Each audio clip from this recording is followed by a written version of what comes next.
Hi, my name's Peter Nye. I'm a Senior First Officer on the British Airways A380 fleet. I'm also the Flight Manager Technical for the A380 and part of the Entry into Service team. So I've been working on this project for well over a year now, and I was lucky enough to be part of the crew that delivered the aircraft here to Heathrow on the 4th of July. We're incredibly proud and excited to have the aircraft here at our home base at Heathrow. Right now it's undergoing intensive trials to get ready for commercial service. There's a lot of activity going on board the aircraft, so we thought we'd take this opportunity to take you on a tour around and show you some of the more interesting aspects of this wonderful addition to our fleet. The Airbus A380 is a beautiful aircraft to fly. The pilots we've trained so far to operate it absolutely love it. One area we do focus on in the training is the ground handling. The aircraft has an 80-metre wingspan, so a real area of risk for us that we're really focusing on is taxiing the aircraft around on the ground. Once you're airborne, to some extent it operates like any other aircraft. When we're on the ground, its size really shows. So we have a few systems unique to this aircraft which help us manoeuvre the aircraft. We have an onboard airport navigation system, the OANS, which effectively is a bit of a TomTom system. It gives us a satellite view of where the aircraft is at the airport.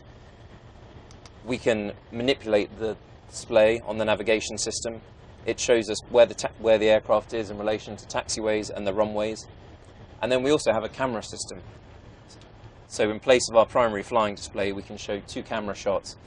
One is underneath the aircraft and it shows us where the nose wheel is, so we can check we're on the taxiway centerline. And the other camera is at the tip of the tail fin, looking down to show us an overview of the aircraft and who's around us. A signature feature of the Airbus A380 is this double-width staircase at the front of the aircraft. And whilst I'm stood here, I'm sure you can see the lighting system we have. We have LED lighting throughout the aircraft, just like our fantastic new 787 aircraft. And we can recreate sunrise, sunset, and several other themes and moods throughout the flight. And hopefully that will prevent you being rudely awoken when the lights suddenly come on full to do a meal service. This aircraft is absolutely enormous. It's the world's biggest commercial aircraft. We have 469 seats on board. But one thing we've tried really hard to do in British Airways is to create intimate cabin zones, so that no matter where you're sat, you don't feel as if you're amongst a sea of people. This is our club or business class cabin. There's 97 club class seats on the aircraft, split between the main deck and the upper deck. As you can see, it's an incredibly light and airy cabin with a huge amount of space. The fuselage here is 20 inches wider than a 747, and a key feature is the fact that the fuselage is still curving outwards on the main deck. So for passengers lucky enough to get a window seat on this aircraft, there's an enormous amount of room between the passenger's shoulder and the fuselage wall, and of course we have these huge windows, much bigger than on many existing aircraft in our fleet. We're still in the main deck here, and this is the economy, or we call World Traveller section. There's 299 World Traveller seats, and they have some fantastic features. We have wider seats, we have a Tellyads i5000 in-flight entertainment system, which has over 200% more TV content and 50% more movies than our existing system. It also offers a USB port for every single customer, no matter where you're sat. So a very popular seat in the World Traveller cabin might be 25 Delta. You can see the enormous amount of legroom right here. There is effectively a missing seat here for a very good reason, in that underneath the carpet there is an escape hatch for the underfloor crew rest. Beneath the floor in the cabin here there's rest facilities for 12 cabin crew. So on a very, very long flight with 22 crew, there'll be a rotation system so that at any one time some crew are getting rest. So this is underneath the main deck of the aircraft, and there's rest facilities here for up to 12 cabin crew to ensure that they're safely rested and able to be very alert on a long-haul flight. As you can see, it's a bit like a couchette on a train. There's 12 bunks, one above the other. So here we are right at the very back of the main deck. We've just walked through a 3-class aircraft, and actually that's just one deck. Now we'll go upstairs and see the upper deck. So we're now on the upper deck of the A380. For those of you who've been on the upper deck of a 747, you'll find it's much, much larger up here. It's 70 inches wider than the upper deck of the 747. And this is the World Traveller Plus section. We have 55 seats here, with increased pitch, a bigger in-flight entertainment screen, and 2 USB ports instead of 1, as well as footrests and many other enhancements. As you can see, the fuselage up here actually curves inwards slightly more, but actually we've used the opportunity to put lockers in the space between the passenger and the sidewall where you can fit a laptop or a handbag. So we've now moved forwards into our upper deck club or business cabin. We have a unique feature up here along with our brand new 787 aircraft of a 232 configuration. This gives us a central seat which we believe will be very, very popular for a business traveller on their own. So having now walked through the entire aircraft, we've reached the very front of the upper deck, and I'll just show you now what must be a unique feature, in that I'm sure it's got to be one of the largest flying lavatories in the world. So this is right at the front of our business class cabin on the upper deck. You can see this toilet's absolutely enormous. There's even a bench here we can use for getting changed into your pyjamas before you settle down for a good night's sleep. To give you a sense of scale, we've now come outside the aircraft. We're currently at our engineering base at Heathrow, and our launch destination is Los Angeles on the 24th of September, and conveniently, blue skies and 30 degrees today. As you can see, a pilot of an A380 is responsible for all of that. The aircraft can take off up to 569 tonnes, and it can carry 250 tonnes of fuel. The tailplane has the same wing area as the aircraft I used to fly, the A319 or 20 or 21. It is absolutely ginormous.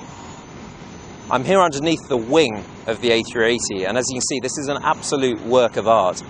Many people think of an Airbus as being a French aircraft built in France. Some of the key components are British. The wing, the wonderful Rolls-Royce engines, built in the UK. This wing is 40 metres long. Without any fuel in it at all, it weighs 40 tonnes.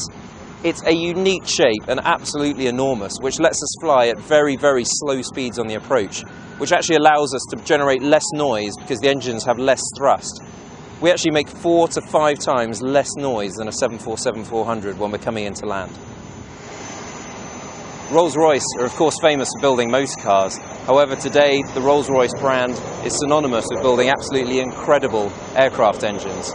Right the way back from the Merlin engine on the Spitfire through to the incredible Trent 1000 engine we have on our brand new Boeing 787s, to the Trent 900 engine we have on the A380. This is the number 1 engine. We have 4 of them, of course. This is on the left-hand wing. Each engine generates 70,000 pounds of thrust. I was lucky enough to visit Derby and go on a tour around the factory with the A380 team to see some of these engines being made. It's an incredibly artisan process with skilled engineers making them, and they are incredibly fuel efficient, incredibly quiet, and they're going to give us a huge operational advantage. It's going to make it quiet for our customers, it's going to make it quiet for the people on the ground we fly over, it's going to burn less fuel, and it's going to produce less CO2 and emissions. It's a win-win for everyone. I'm stood here now by the wing gear of this A380. The aircraft has 22 wheels, and as you can see, again, like the rest of the aircraft, they're absolutely enormous.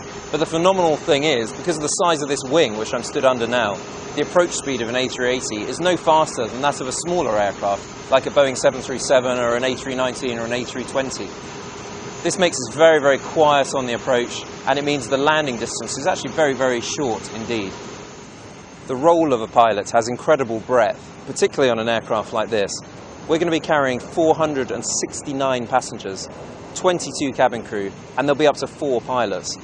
The captain and the first officer are responsible for the safety and welfare of everyone on board. And as you can imagine, all sorts of situations could occur with that many people from the moment we board the aircraft, through taxiing out, airborne for perhaps 10 or 12 hours, and on landing until we finally disembark our customers at the other end. British Airways has launched a Beyond the Flight Deck initiative, and we're trying to enhance the customer experience for everyone on board, without losing sight, of course, of our primary objective of ensuring a safe and efficient operation, and ensuring the welfare and safety of every single person on board our aircraft. Well, I hope you've enjoyed this tour around our brand new A380 aircraft. We are incredibly proud and excited to have it here at our home base at Heathrow. And here it is sat behind me looking like a polished pin, and we're just doing the final touches and preparations to get it ready for commercial service. Speaking personally, I'm hugely excited and proud and feel very privileged to be able to take this aircraft into the air and fly it around the world. I hope you've enjoyed the tour, and I hope you're as excited as we are about this incredible new aircraft.